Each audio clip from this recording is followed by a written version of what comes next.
In this video, we will dive deep into the use reducer hook of React. This hook is a kind of an advanced version of the use state hook. So पहले हम start करेंगे इसके syntax से, then we will check its usage and with different examples we will see कि हमको क्या क्या चीज़ें ध्यान रखनी होती हैं. And at the last we will also see the troubleshooting कि आपको कौन कौन से errors mainly इस hook में आ सकते हैं और आप उनको कैसे solve कर सकते हो. So let's go to the screen. So here we are. Use reducer is a React hook that lets you add a reducer to your component. सो ये तो काफ़ी वेग सी डेफिनेशन हो गई. So it let's you add a reducer. अब reducer क्या होता है वो हम अभी आगे देखेंगे, बट पहले हम इसका सिंटैक्स देखते हैं कि जैसे ये एक मैंने जैसे आपको बताया कि it is an advanced version of the use state hook. तो यूज स्टेट हुक में हम क्या करते हैं, हमारे पास यहाँ पे हम इसकी इनिशियल चीज़ देते हैं और यहाँ पे हमारे पास स्टेट होती है और सेट स्टेट. यहाँ पे ऐसा हमको रहता है ना, काउंट सेट काउंट. अब इसके केस में हम क्या होता है, यहाँ पे हमने यूज रिड्यूसर लिखा. Of course we will first import it जैसे हम बाकी हुक्स के केस में करते हैं. देन यहाँ पे हमारे पास रहता है रिड्यूसर. रिड्यूसर क्या होता है, इस रिड्यूसर का ही हम यूज़ करते हैं इसको अपडेट करने के लिए. वो अभी हम एग्जाम्पल में देखेंगे. और बाकी हम यहाँ पे देते हैं हमारा जो भी इनिशियल हमको देना है ना, जैसे हम बाकी सब में भी देते हैं कि इनिशियल फंक्शन जो भी हमको देना है. और हमको इसमें रिटर्न क्या होता है, एक तो स्टेट और एक डिस्पैच. डिस्पैच हमारा एक फंक्शन होता है जिसके यूज़ से हम इसको अपडेट करते हैं. अभी जब हम एग्जाम्पल देखेंगे तो it will become more clear to you. So यहाँ पे ये तो जस्ट टॉपिक्स है कि हम क्या क्या देखेंगे. So let's go to the reference. यहाँ पे आप देख सकते हो कि first we will import the hook, then we have this function reducer. तो यहाँ पे हमको मिल रहा था ना रिड्यूसर, तो यहाँ पे we have this function reducer. और इसके बाद हम यहाँ पे क्या क्या देखते हैं, एक तो हम रिड्यूसर देते हैं और यहाँ पे हमारे पास ये भी होता है, ये होती है हमारी इनिशियल चीज़. तो अब जैसे इस केस में हम क्या कर रहे हैं, हम एज को ले रहे हैं, हम एज को अपडेट करेंगे. अब वो कैसे करेंगे वो अभी हमको दिखेगा. और यहाँ पे हमें ये रिटर्न क्या करता है, जिसको हम यहाँ पे डी स्ट्रक्चर कर रहे हैं. ठीक है, ये हमको जो भी रिटर्न करता है ये हमको स्टेट देता है और डिस्पैच देता है. स्टेट और डिस्पैच, ये आपको दो चीज़ें ध्यान में रखनी है. तो रिड्यूसर क्या होता है, रिड्यूसर हमारा एक फंक्शन होता है कि जिससे कि जो कि बताता है कि स्टेट को कैसे कैसे अपडेट करना है. ठीक है, तो ये हमारा ये करता है. और should take the state and action as argument. और इस फंक्शन के अंदर भी इसको आर्ग्यूमेंट में क्या मिलता है, ये चीज़ आपको देखो, कुछ चीज़ें आपको ऐसा थोड़ा याद करनी पड़ेंगी इसको, बट जैसे आप 4-5 बार यूज़ कर लोगे तो आपको ऑटोमेटिकली याद हो जाएंगी. तो and should return the next state. तो ये क्या करता है, पहली चीज़ तो कि ये यूज़ रिड्यूसर में हम पास क्या क्या करते हैं, एक तो रिड्यूसर फंक्शन. और रिड्यूसर फंक्शन क्या क्या चीज़ें लेता है, स्टेट और एक्शन. तो ये स्टेट और एक्शन लेता है और इसके अंदर हम अपना लॉजिक लिखते हैं कि हमको कैसे कैसे इसको अपडेट करवाना है. ठीक है, और यहाँ पे हम इसकी इनिशियल चीज़ देते हैं. तो इनिशियल आर्ग्यूमेंट तो हमने बता दिया कि it is calculated value of any types. कुछ भी हो सकता है, एज हो सकता है, यहाँ पे हम कुछ और भी वैल्यू दे सकते हैं, हम ऑब्जेक्ट पास कर सकते हैं यहाँ पे, ये सब भी हम कर सकते हैं. ठीक है, तो इफ़ इट्स, और फिर एक हमारे पास ऑप्शनल भी होता है इनिट. तो initialiser function that should return the initial state. ये भी इसके जैसा ही हो गया एकदम.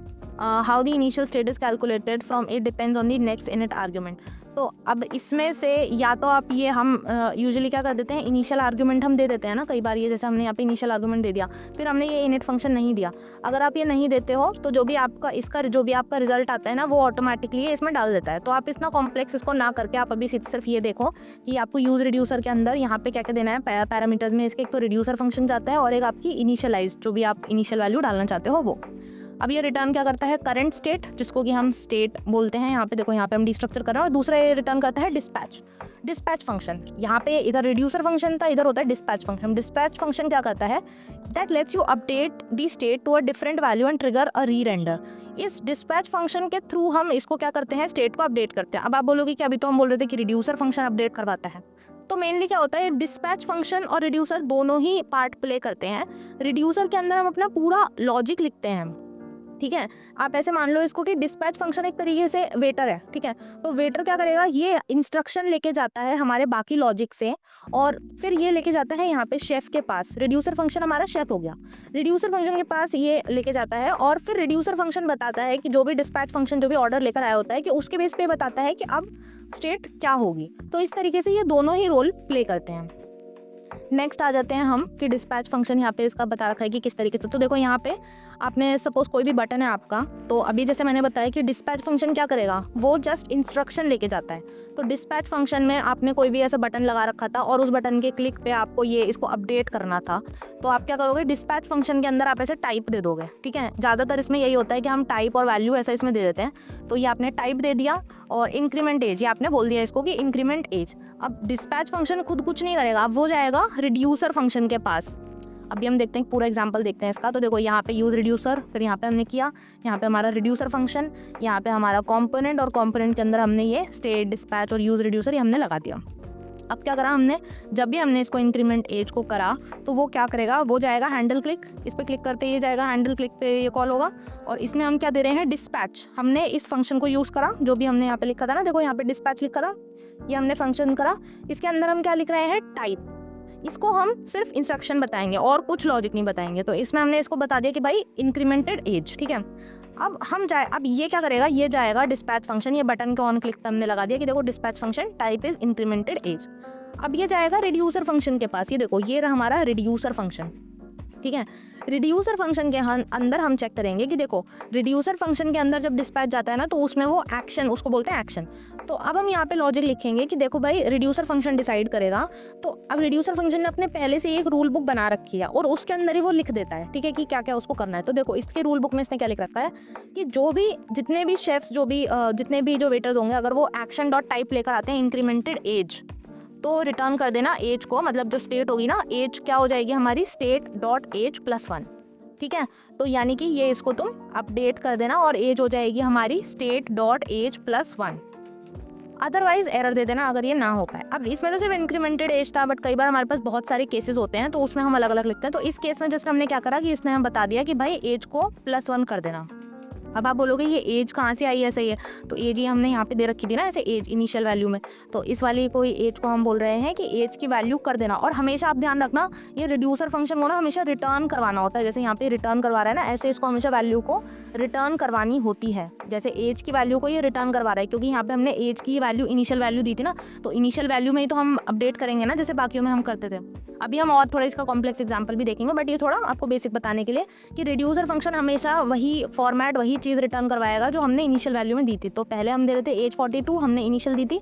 अब जब हमारा रिड्यूसर फंक्शन की जो बुक है उसके अंदर हमने रूल जो लिखा है, तो वो रिटर्न करवाएगा उस चीज़ को, यानी कि एज अब रिटर्न क्या करवा दो, जो भी स्टेट आ रही थी, ठीक है, स्टेट। अब देखो स्टेट का यूज़ हम कैसे कर रहे हैं, ये जो भी हमारी स्टेट थी, स्टेट डॉट एज, यानी कि स्टेट के अंदर जो भी तुम्हारा एज था उसमें +1 करके। अब जैसे मैं इंक्रीज कर रही हूँ, तो देखो, तो ये हम कर रहे हैं इसमें पूरे यूज़ रिड्यूसर हुक का यूज़।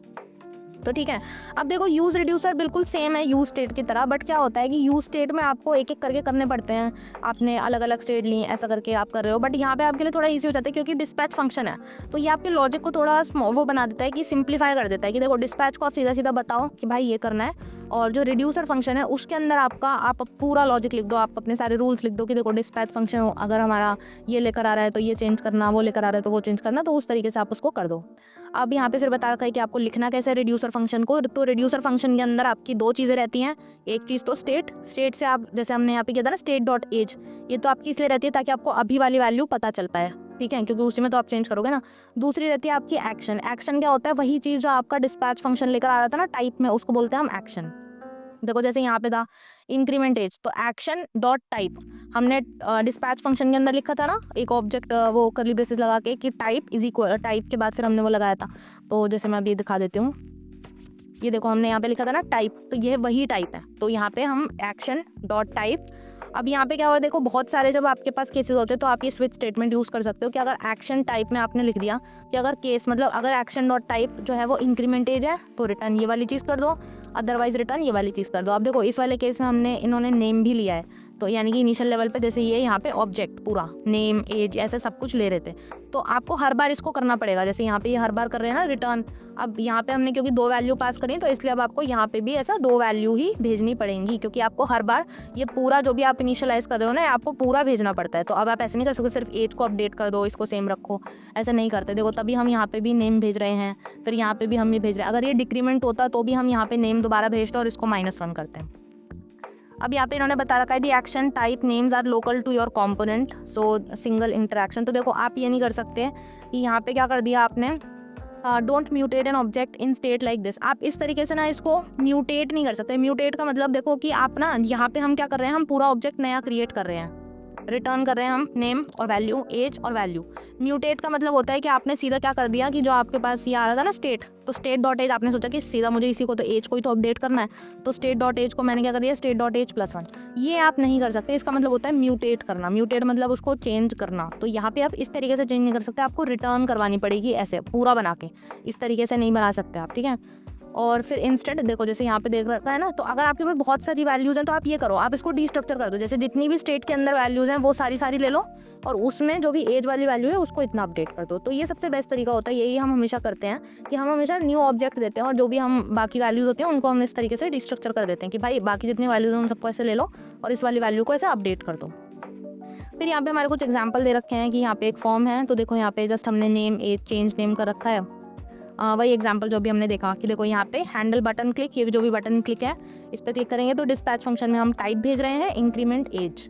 तो जैसे ही हम ये टाइप भेजेंगे और फिर यहाँ पे ये इंक्रीमेंट एज के पास जाएगा। इंक्रीमेंट एज हमने यूज़ रिड्यूसर, ये जो रिड्यूसर फंक्शन है इसके अंदर हमने लॉजिक लिख रखा है कि देखो भाई अगर केस जो है एक्शन डॉट टाइप, ठीक है, एक्शन डॉट टाइप अगर इंक्रीमेंट एज आए तो उसमें ये रिटर्न कर देना, अदरवाइज चेंज नेम आए तो ये कर देना।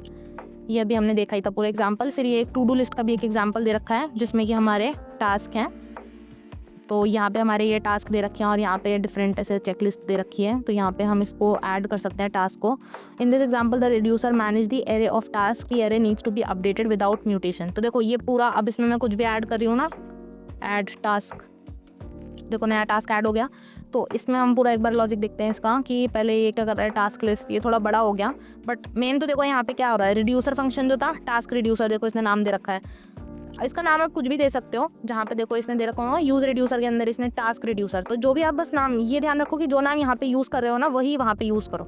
तो टास्क रिड्यूसर के अंदर दे रखा है हमने कि अगर एक्शन डॉट टाइप अगर एडेड है तो क्या करो, सेम टास्क लिस्ट यानी कि बाकी सारे आइटम सेम रखो और बाकी एक नया और ऐड कर दो। यहाँ पे ये एक एरे है तो एरे के अंदर ये वाला इसने एरे में और ऐड कर दिया जिसकी आईडी हो गई एक्शन आईडी, एक्शन टेक्स्ट और डन। अब देखो यहाँ पे आप 2 से 3 चीज़ें भिजवा रहे हो, जैसे आईडी तो चलो ठीक है, टेक्स्ट आप भिजवा रहे हो ना और डन भी भिजवा रहे हो। तो देखो यहाँ पे हम जाते हैं कि कहाँ पे हम ऐड कहाँ कर रहे हैं। तो ये देखो यहाँ पे हम हैंडल ऐड टास्क जो है उसमें हम एक टेक्स्ट ले रहे हैं जो कि हमारा पैरामीटर आ रहा है और डिस्पैच फंक्शन के अंदर अभी तक हम पुराने एग्जांपल्स में सिर्फ उसको टाइप दे रहे थे, यहाँ पे हम इसको आईडी भी दे रहे हैं। नेक्स्ट आईडी हम ले रहे होंगे कहीं पे किसी स्टेट में ले रहे होंगे आई गेस, तो यहाँ पर हम इसको आईडी भी दे रहे हैं और फिर हम यहाँ पे इसको टेक्स्ट भी दे रहे हैं। तो इसी वजह से देखो जो भी हम सिर्फ ऐसा नहीं है कि आप उसमें सिर्फ टाइप ही दे सकते हो जब आप रिड्यूसर उसको डिस्पैच फंक्शन भेज रहे हो। डिस्पैच फंक्शन के अलावा भी आप उसको दे सकते हो, जैसे एक्शन डॉट टाइप भी दे सकते हो, एक्शन डॉट आईडी, बट जो भी चीज़ें आप दे रहे हो वो एक्शन डॉट में ही आएंगी। तो जैसे यहाँ पे हम डिस्पैच के अंदर देखो टाइप टास्क वगैरह दे रहे हैं ना,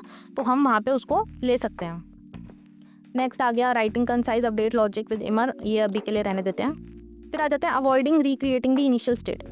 तो आपको क्या करना है, React save the initial state once and ignores it on the next render. तो इनिशियल स्टेट को वो क्या करता है, वो रख लेता है और अगली बार के लिए इग्नोर कर देता है। जैसे यहाँ पे है ना create initial state user name, reducer function दिया हमने, इनिशियल स्टेट इसको दे दी। The result of is only use for the initial render but you are still calling this function on every render. तो ये फंक्शन तो हर बार कॉल होगा, तो ये थोड़ा वेस्टफुल हो जाता है ये बोल रहे हैं। तो इसके लिए आप क्या करो, pass it as an initializer function to use reducer as the third argument instead. तो वो ये कह रहा है कि आप क्या करो कि इसको ना इस तरीके से इसको इनिशियलाइज करो, ना कि इस तरीके से करो। यहाँ पे आप जैसे आपने ये यूज़र नेम इसको दे दिया, ठीक है, तो इस तरीके से मत करो, ऐसे इनिशियलाइजर फंक्शन करो और यूज़र नेम यहाँ पे अलग से दो, ऐसा बोल रहा है वो। तो इससे करने से क्या होगा कि ये हर बार जैसे ये फंक्शन, जैसे ये वाला जो फंक्शन है ये अभी हर बार कॉल हो रहा था, तो इस केस में जब आप इस तरीके से दोगे ना तो ये हर बार उसको कॉल नहीं करेगा। This can be wasteful if it's creating large arrays or performing expensive calculation. Pass it as an initializer function to use reducer as the third argument. तो third argument में आप पास करो और यूज़र नेम इसको अलग से दे दो। इससे क्या होता है, this way the initial state does not get recreated after initialization. तो जो इनिशियल स्टेट होती है वो नहीं होती ऐसे रिक्रिएटेड। फिर ये हमारे पास passing the initializer function, passing the initial state directly. यहाँ पे देखो ये हमको एग्जाम्पल दे रखे हैं, ये हमारा लूप चल रहा है तो उसमें हम यहाँ पे करवा रहे हैं, एग्जाम्पल आप देख लेना। फिर आ जाते हैं troubleshooting. We will see all the different errors जो कि आपको मिल सकते हैं जब आप यूज रिड्यूसर हुक को यूज कर रहे हो अपने एप्लीकेशन में, और हम ये भी देखेंगे कि आप उनको सॉल्व कैसे कर सकते हो बहुत easily. So without wasting no more time, let's go to the screen. Starting with, I have dispatched an action but logging gives me the old state value. So यहाँ पे हमने क्या करा है, हमने यूज रिड्यूसर हुक को use करा, but क्या हो रहा है कि जब हमने डिस्पैच फंक्शन को एक्शन बताया तो ओल्ड वैल्यू ही हमको दिख रही है, हमको न्यू वैल्यू नहीं दिख रही। तो उसमें क्या होता है कि क्या हम इशू कर रहे हैं, calling the dispatch function does not change state in the running code. अब ये हमने यूज स्टेट हुक के केस में भी देखा था कि अगर आप ये सोचते हो कि डिस्पैच फंक्शन में आप नेक्स्ट लाइन में ही उसको कर लो, तो ऐसे नहीं होता, अगले रेंडर में आपके चेंजेस इफेक्ट होते हैं। तो इस वजह से अगर आप नेक्स्ट लाइन में सोचते हो कि वो हो जाएगा, बट वो नहीं होता, वो नेक्स्ट रेंडर में होता है। अगर आपको वैल्यू देखनी है तो देखो जैसे यहाँ पे क्या करा है, कंसोल करा है एज को 42, डिस्पैच कर दिया हमने रिक्वेस्ट री रेंडर विद 43, क्योंकि हमको लगा कि हमने डिस्पैच फंक्शन कॉल किया तो वो चेंज हो गया, बट हम यहाँ पे जब console.log कर रहे हैं तो अगेन वो 42 ही है। इवन आप जिस इसको सेट टाइम आउट भी करोगे तब भी वो वही रहेगा, क्योंकि इस पूरे रेंडर में उसकी वैल्यू अभी उतनी ही है।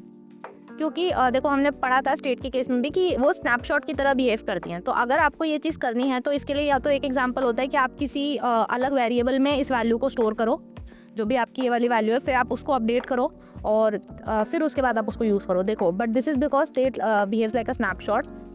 तो जो अपडेटिंग स्टेट होती है ना वो अनदर रेंडर में होती हैं, but does not effect the state JavaScript variable in your already running event handler, मतलब उसी टाइम नहीं होती।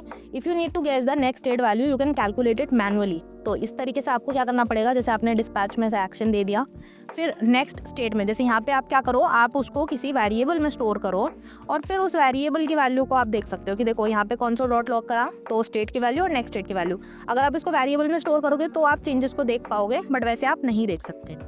अगर आपको इसके बारे में और क्लैरिटी चाहिए तो you can check the use state hook video, उसमें आपको इसके बारे में पूरा डिटेल में समझ आ जाएगा। सो नेक्स्ट आ जाते हैं, I have dispatched an action but the screen doesn't update.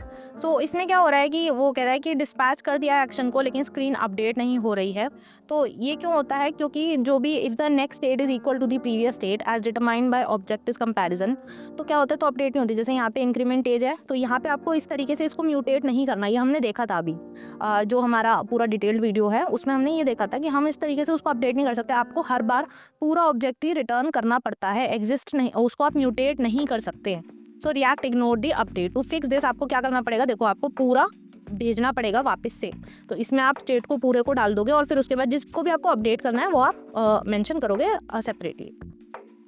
Next is कि a part of my reducer state becoming undefined. So it is also the same case कि आपने क्या करा है, सिर्फ आपने इस तरीके से अगर आप इसको नहीं लिखोगे ना तो वो सिर्फ आपके एज को भेजेगा, बाकी वाले को वो लीव कर देगा। नेम, अगर आपके नेम, कॉन्टैक्ट, ईमेल, कुछ भी बाकी इन्फॉर्मेशन है ना इसमें, तो वो बाकी सबको हटा देगा, क्योंकि रिटर्न वो सिर्फ इतने पार्ट को कर रहा है। तो इसको आप कभी फॉरगेट मत करो, ये आपको ये डिस्ट्रक्चर करना पड़ेगा। इसका मतलब ये है कि स्टेट की जितनी भी एग्जिस्टिंग वैल्यू आपने दी थी उनको रखो और बस इस वाले को जो भी आप अलग से दे रहे हो उसको अपडेट कर दो। Next is my entire reducer state becomes undefined.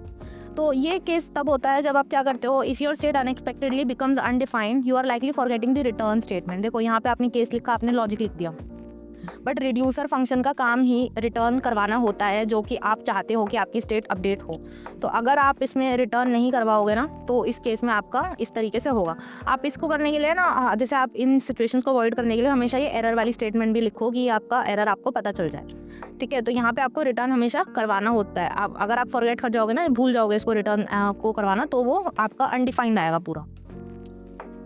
I am getting an error too many re renders. ये भी एक ऐसा एरर है जो यूज स्टेट में भी बहुत कॉमन होता है। इसमें क्या करते हो, अगर आप फंक्शन को डायरेक्टली इवेंट हैंडलर में कॉल करवा देते हो ना तो वो क्या करता है, हमको पता है कि स्टेट जो हमारा कंपोनेंट है वो री रेंडर कब होता है, जब भी हमारी किसी स्टेट में चेंज आता है। तो अगर आप ऐसे इसको लिखते हो तो ये क्या होता है कि जैसे ही कंपोनेंट रेंडर हुआ वैसे ही ये कॉल हो जाता है, ये कॉल होता है तो स्टेट अपडेट होती है। तो ऐसे एक लूप स्टार्ट हो जाता है और जिसकी वजह से ये टू मैनी री रेंडर्स का आपको एरर देखने को मिलता है। इसको करने के इसको सॉल्व करने के आपके पास दो तरीके हैं। पहली चीज़ तो ये कि हमेशा ना ऐसे पास डाउन इवेंट हैंडलर, मतलब उसके सिर्फ नेम को करो, उसको कॉल मत करवाओ ये ब्रेसेस लगा के, उसको सिर्फ ऐसे मेंशन करो, ठीक है। और फिर नेक्स्ट तरीका हो गया कि आप ना उसको इनलाइन फंक्शन या कि आप यहाँ पे ना एक इवेंट बना दो कि आपने यहाँ पे एक इवेंट डिफाइन कर दिया, जैसे इस टाइप से आप इवेंट इसको डिफाइन कर दो, तो इससे भी आपकी वो प्रॉब्लम सॉल्व हो जाएगी। लास्ट इज कि माई रिड्यूसर और इनिशियलाइजर फंक्शन रन्स ट्वाइस।